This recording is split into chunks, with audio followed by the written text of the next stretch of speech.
tem sido ensinado que aquele que morreu foi absolvido do seu pecado, de modo que aquele que morreu voltará à vida com uma ficha limpa.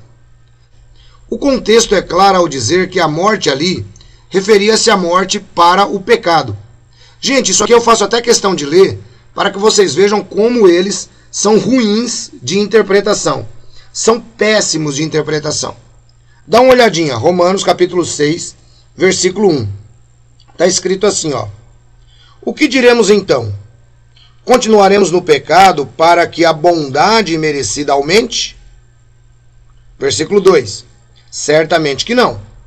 Visto que morremos com relação ao pecado, e como ainda continuaremos a viver nele. Note que o capítulo 6, versículo 1 e 2, é claro, diz que o cristão morreu em relação ao pecado. Paulo diz que nós estamos mortos. Não significa que você não peca, significa que você não faz do pecado o seu modo de vida. Aí o versículo 11 nos diz, assim também vocês, considerando-se mortos com relação ao pecado, mas vivos com relação a Deus, por meio de Jesus Cristo. Então veja que o texto é muito claro em dizer que a morte é para o pecado. E aí você chega no fatídico Romanos 6,7, que está escrito, né? Pois aquele que morreu foi absolvido do seu pecado.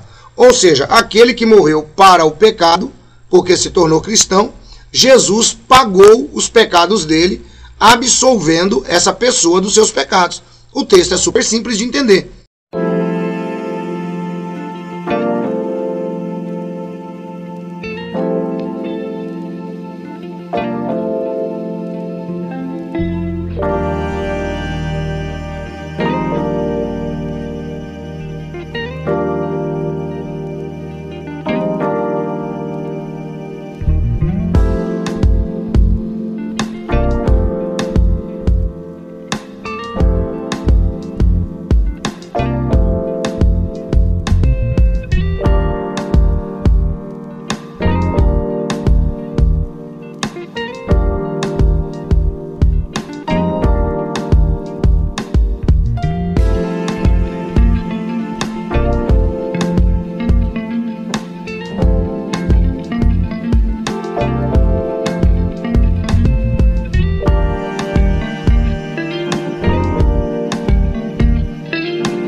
E aí você chega no fatídico Romanos 6,7, que está escrito, né?